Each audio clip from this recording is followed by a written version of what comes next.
CGI bench काफ़ी convince थे इस बात से कि पेपर लीक तो हुआ है, बिकॉज इतनी सारी नॉइस है, इतने सारा एफआईआर में चीज़ें हैं कि 24 लाख बच्चों की ज़िंदगी का सवाल है और इतने सारे बच्चों का एक साथ रीनीट कराना लॉजिस्टिकली पॉसिबल नहीं है, प्रैक्टिकली पॉसिबल नहीं है। तो हम डिटरमाइन करना चाहते हैं कि किस एक्सटेंट तक बेनिफिशरीज हैं, कितने एक्सटेंट पे बेनिफिशरीज हैं, ये वर्ड उन्होंने यूज़ किया। आज मैं इतना खुश था सीजीआई साहब को देख के, आई फेल्ट कि हाँ जस्टिस है, बहुत अच्छा लगा। सुप्रीम कोर्ट की सीजीआई बेंच और सीजीआई सर भी बहुत ज़्यादा सीरियसली इस मैटर को ले रहे हैं, बिकॉज उन्होंने ये भी बोला कि ये बोलने की ज़रूरत भी नहीं है कि सबसे Prestige one of the most prestigious exam है भारत का।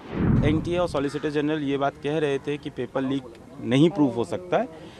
सीजीआई साहब या सीजीआई बेंच काफ़ी कन्विंस थे इस बात से कि पेपर लीक तो हुआ है, बिकॉज इतनी सारी नॉइस है, इतने सारा एफआईआर में चीज़ें हैं। अब वो ये डिटरमाइन करना चाहते हैं किस एक्सटेंट तक पेपर लीक हुआ है, क्या वो लिमिटेड बच्चों में गया है या वो बहुत सारा, जैसे आज के टेक्नोलॉजी का एज है तो उन्होंने ये भी बोला क्या टेक्नोलॉजी की हेल्प से पेपर काफ़ी बच्चों में लीक हो गया है।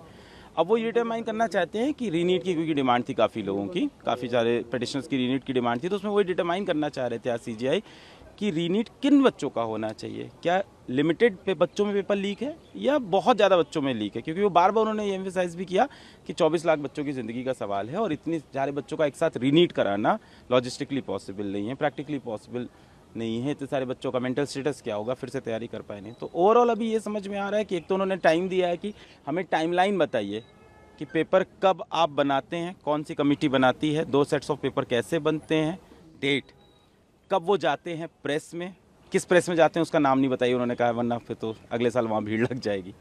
फिर वहाँ से पेपर वापस क्या दिल्ली ही आता है या सेंटर्स पे जाता है, सेंटर्स पे कैसे जाता है, वहाँ से बैंक्स पे कैसे जाता है स्टेट्स में, फिर वहाँ से सेंटर पे कैसे, पूरी चेन ऑफ कस्टडी जो पेपर की है उसको उन्होंने कहा कि हमें देखना है, ताकि हम डिटरमाइन ये कर पाएँ कि पेपर लीक जो हुआ है क्या वो मॉर्निंग में हुआ था 5 में के, अगर मॉर्निंग में हुआ है तो किस टाइम में हुआ है, कितने टाइम पहले हुआ है पेपर से। अगर बहुत कम टाइम पहले हुआ है तो चांसेस कम है कि स्प्रेड हुआ होगा, और अगर थोड़ा ज़्यादा पहले हुआ है तो चांसेस ज़्यादा स्प्रेड हुआ होगा। और उन्हें ये कंक्लूसिव प्रूफ यही चाहिए अब कि पेपर कितने बच्चों में लीक हुआ है, पहुंचा है कि नहीं। बाकी एक और चीज़ बड़ी अच्छी बोली, जो डिमांड हम सब भी बहुत टाइम से कर रहे थे, उन्होंने ये भी कहा है कि आप अपने डेटा की एक बार एनालिटिक्स की, ऑडिट वर्ड तो यूज़ नहीं किया, उन्होंने कहा अपना डेटा एनालिटिक्स पूरा चेक करिए और उसमें इरेगुलरिटीज़ ढूंढिए। कहीं ना कहीं ऐसे आपको पैरामीटर्स, रेड फ्लैग मिल जाएंगे अपने डेटा के अंदर कि ऐसा हो कि 700 के ऊपर जो नंबर है वहाँ पे नंबर ऑफ स्टूडेंट्स या percentile of students last year से इस ईयर ज़्यादा बढ़ा हो, जो कि है एक्चुअली है।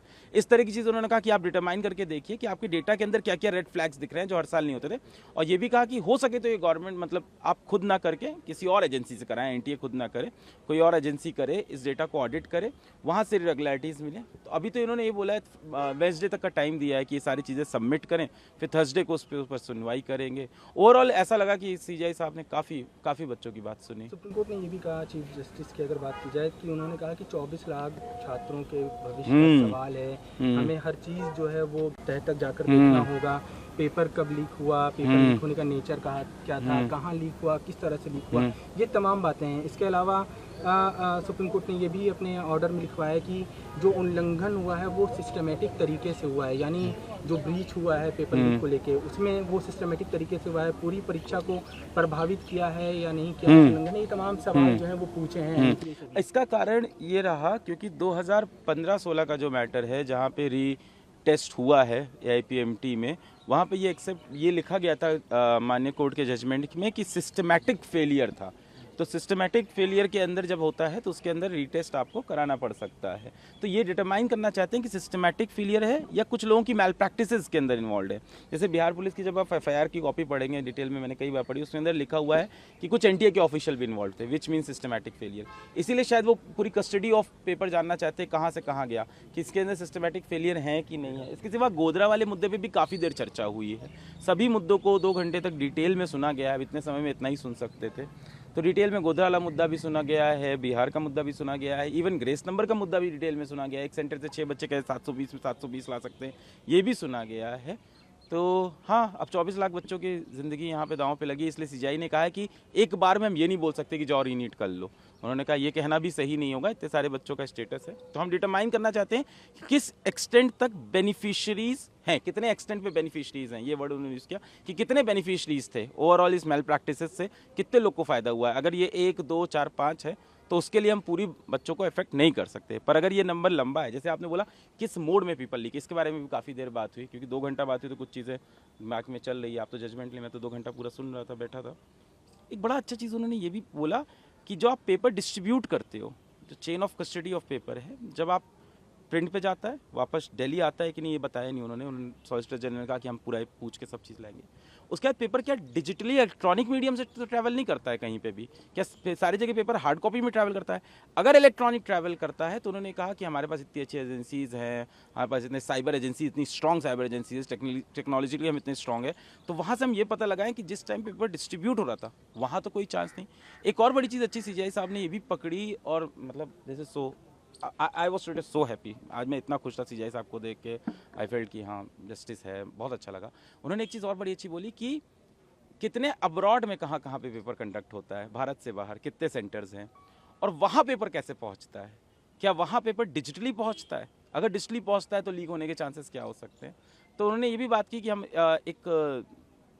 कोई टेक्नोलॉजी सेक्टर लगाएं, कोई साइबर ऑडिट लगाएं, ऑडिट वर्ड तो नहीं हुआ था, कि किस तरह से हम साइबर सिक्योरिटी लगाएं और पता करें कि पेपर कहीं डिजिटली तो लीक नहीं हुआ है। फिलहाल काउंसलिंग की अगर बात की जाए तो जिस तरह से पहले ही सुप्रीम कोर्ट की काउंसलिंग से पहले ही रोक लगी थी, वो रोक जारी रहेगी? प्रैक्टिकली तो 11 जुलाई को सुनवाई प्रैक्टिकली तो ऐसा ही लगता है मुझे भी। देखते हैं आप, और क्या उम्मीद करते हैं जिस तरह से आज हियरिंग हुई, आपको लगता है कि रीनीट का ऑर्डर? देखिए, आज की हियरिंग से ये समझ में आया कि माननीय सुप्रीम कोर्ट की CJI बेंच और CJI सर भी बहुत ज़्यादा सीरियसली इस मैटर को ले रहे हैं, बिकॉज उन्होंने ये भी बोला कि ये बोलने की ज़रूरत भी नहीं है कि सबसे one of the most prestigious exam है भारत का, नीट का एग्ज़ाम, और इसके अंदर किसी भी तरह की इरेगुलरिटी हो रही है तो दिक्कत है। दूसरा आप ये भी देखो, उन्होंने ये भी बोला, बड़ी ही देखा जाए तो बड़ी दूरदर्शी भी थी, उन्होंने बोला नेक्स्ट ईयर क्या स्टेप लेंगे आप कि अगली बार ऐसा लीक ना हो। चलो ठीक है, इस बार लीक हो गया पेपर, उन्होंने ज़्यादा प्रिज्यूम किया ये चीज़ कि लीक हुआ है, क्योंकि प्रूफ्स काफ़ी सारे सामने थे। उनका नेक्स्ट ईयर नहीं लीक हो, इस बात को आप कैसे इंश्योर करेंगे, कैसे SOP इम्प्लीमेंट होंगे? तो ओवरऑल इस सबसे होपफुल तो है कि जो डिसीजन आएगा बच्चों के फेवर में होगा और वो जस्टिस होगी। पर हाँ, ऐसे में यही है कि वैसे फैसलों में फैसले आ सकते हैं, न्याय आना बहुत मुश्किल है। रीनीट होता है तो भी बहुत बड़ी दिक्कत है बहुत से बच्चों के लिए जिन्होंने अच्छा परफॉर्म किया, नहीं होता है तो पता नहीं, तो भी दिक्कत है शायद, अगर पूरा प्रोसेस ब्रीच्ड है तो इस बारे में कहना भी डिफिकल्ट है। डिसिप्लिनरी कमेटी फॉर्म करने की भी बात की है ताकि यस बात की उस बारे में कि एक कमेटी बनाई जाए। उन्होंने ये भी सजेशन दिया क्या उसके अंदर किसी सुप्रीम कोर्ट के ही जज को हम अपॉइंट कर दें, इस बारे में भी बात की। हाँ, इसके बारे में बात की है कि ऐसी कोई कमेटी बना जाए, बट अभी तो CBI से ही मांगी है इंस्टेंट रिपोर्ट और सारे डेटा मांगे हैं।